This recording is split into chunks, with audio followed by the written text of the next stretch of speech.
Golian, Elsace, un album par an depuis 2021, toujours dans l'esprit de la transmission du patrimoine musical. Alors, comment se situe ce nouvel album par rapport au précédent ? C'est un album qui est très différent, de par les thèmes et de par les personnes ayant participé à cet album. C'est le premier album de Golian qui ne contient aucune composition originale. C'est un album hommage avant tout, hommage à l'Alsace, notre région, et à son patrimoine musical, hommage à des chansons anciennes, de la Renaissance jusqu'au XIXe siècle.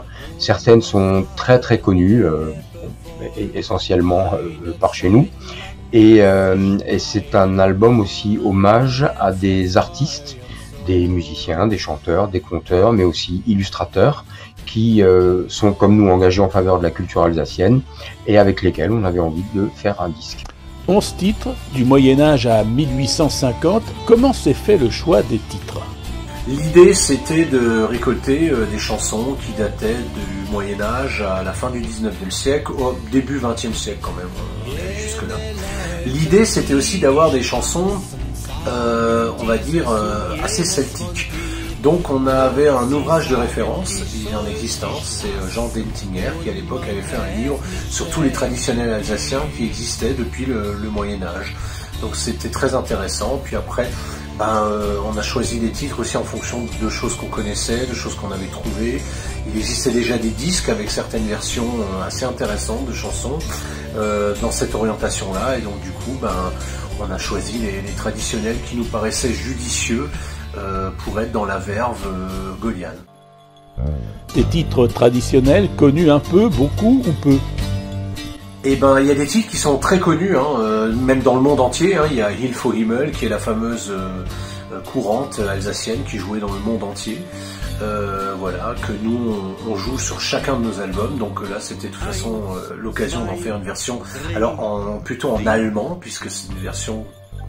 Un chant dont le texte était originellement vraiment en allemand, voilà, puisqu'on avait déjà fait une version alsacienne, une version anglaise, une version française. On prépare une version d'ailleurs italienne par la suite, voilà, si tu veux savoir.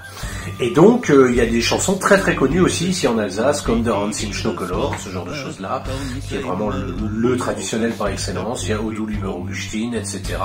Das Elsass und Verleden. Et puis des moins connus, forcément, qui sont des titres d'ailleurs plus anciens, voilà, qu'on a voulu mettre dessus. Peut-on dire que c'est un album régional ? De par son thème, oui, puisque il s'agit avant tout de chansons alsaciennes. De par la façon dont on l'a réalisé, oui, puisque il a été fait entre Alsaciens.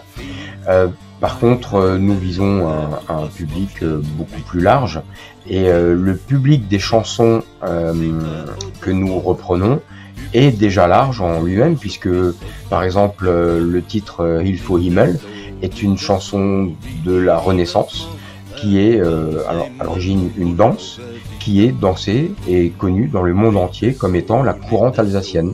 La courante qui, comme son nom ne l'indique pas, est le nom d'une danse de la Renaissance. Il y a musique originale et des créations. Comment fait-on des musiques couleurs médiévales qui se rapprocheraient de l'authentique ?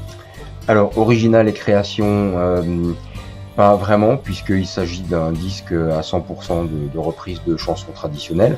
Ce qui est original et là où on a mis notre patte Golian, c'est que certaines chansons un peu récentes, entre guillemets, dire du XVIIIe siècle, on les a réarrangées de façon à ce que ça sonne plus celtique ou médiéval, effectivement. D'où bouzouki, cornemuse, flûte, percussion.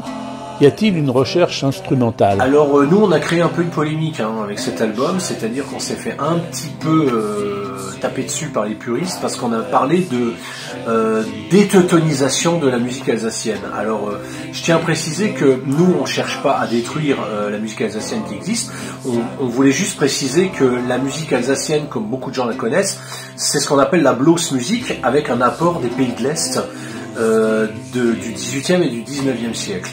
Ce qu'il faut savoir, c'est que nous, comme on est un groupe plutôt celtique et médiéval, pop-rock médiéval, on n'allait pas vous faire de la blues music avec des instruments avant. C'est pour ça qu'on a utilisé le terme déteutonisation. C'est pas du tout péjoratif, c'est juste pour dire que nous, Golian, on est dans une démarche celtique. Donc on voulait enlever juste les accents prussiens à la musique et proposer une musique alsacienne traditionnelle telle qu'elle aurait pu être, disons, se rapprocher de ce qu'elle aurait pu être avant cet apport des pays de l'Est.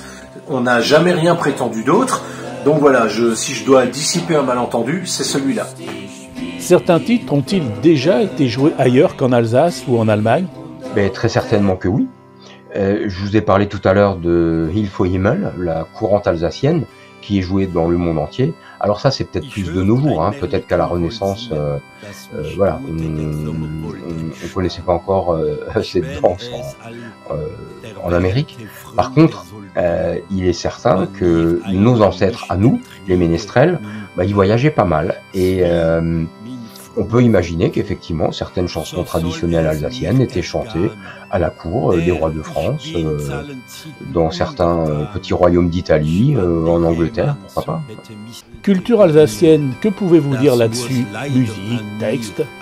La culture alsacienne, la musique alsacienne en tout cas, c'est un apport des pays de l'Est à partir du 18e, 19e siècle, de tout ce qui est ce côté qu'on appelle la Umpapa, voilà, cette musique, cette blues musique. Nous, la culture alsacienne, on considère qu'elle est tout aussi celtique qu'en Bretagne, si on revient à des origines plus anciennes. Il faut savoir quand même que l'Alsace a été aussi longtemps allemande que française. Elle a été ballottée plusieurs fois. Hein. Je ne vais pas refaire l'histoire, je ne vais pas vous redonner toutes les dates. On les trouve sur Internet, hein, de toute façon, si vous voulez en savoir plus.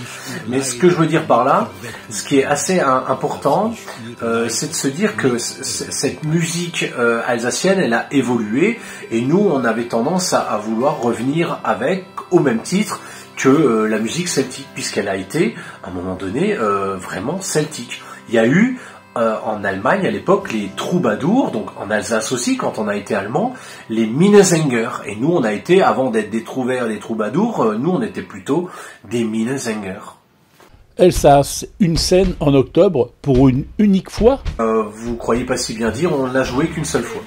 C'est-à-dire lors de la remise de prix de Albert Weber, on s'est retrouvé avec certaines des personnalités qui ont fait les voix sur ce disque, puisque c'est pas nous qui chantons la plupart du temps, enfin, même si j'ai fait 2 titres, Hilfe Himmel et Alle Vögel sind schon da.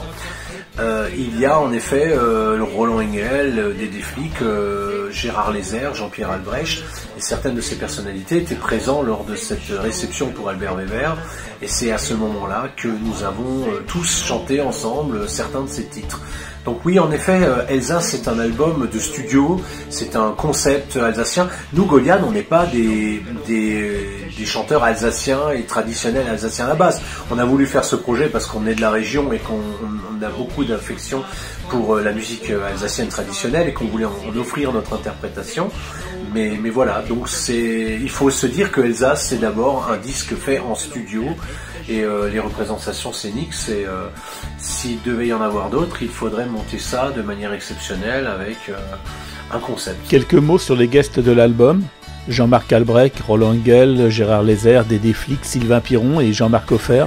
Eh bien oui, les guests de l'album, c'est des gens qu'on apprécie beaucoup, qui ont une carrière, vraiment on peut parler de carrière alsacienne, ils ont derrière eux une carrière. Ils ont fait de très belles choses. Ce sont même comme Gérard Lézère des fois des historiens. Et c'est des gens qui ont apporté beaucoup de choses à la culture locale. Alors on avait d'autres invités. Certains ont refusé parce que soit ils n'avaient pas envie, on respecte leur choix, soit ils ne pouvaient pas le faire pour des raisons de santé.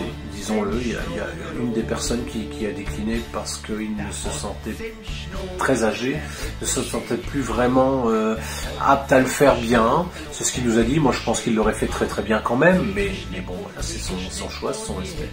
Et les personnes qu'on a eues, comme dit, on a beaucoup d'admiration pour Jean-Pierre Albrecht, Dédé Flick, Roland Engel, Gérard Lézère, qui font un travail extraordinaire. Mais il y a aussi Sylvain Piron à la cornemuse, qui a fait quelque chose de magnifique. et Jean-Marc Offert, qui d'ailleurs à l'époque était mon professeur de violon. Et je lui ai demandé de jouer la partie du violon de Il faut Himmel parce que tout simplement, je vais être honnête, j'étais pas capable de la faire aussi bien moi-même. J'ai préféré que ce soit quelqu'un qui la joue et qui la fasse correctement, et comme c'est un album de studio, bah voilà, j'ai tout simplement voulu que ce soit fait, que ce soit bien fait, tout simplement. Et on les remercie beaucoup d'ailleurs d'avoir accepté de jouer avec nous, parce que ça nous fait beaucoup de bien de croiser d'autres horizons et des gens qui font un travail extraordinaire depuis depuis plus de 50 ans. Gorian, c'est une ambiance et un engagement ?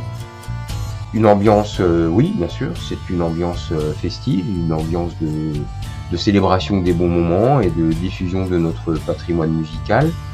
Une ambiance parfois authentique, quand on reprend des chansons des Carmina Burana, et parfois une ambiance fantasmée, comme ce qu'on a fait pour notre dernier album, Elsos, en reprenant des titres du 18e, 19e siècle par exemple. On sait pertinemment que c'était pas joué ni avec des instruments, ni de façon médiévale.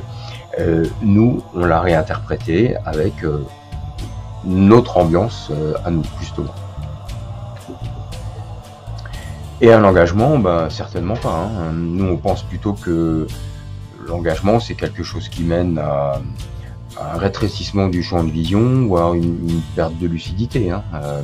On est très conscient du fait que nous sommes avant tout des amuseurs. Nous, on est là pour faire les choses avec sincérité, certes. On essaye de proposer des concerts et des enregistrements de qualité. Par contre, notre objectif, c'est pas du tout de véhiculer quoi que ce soit, mais avant tout de continuer à nous faire plaisir.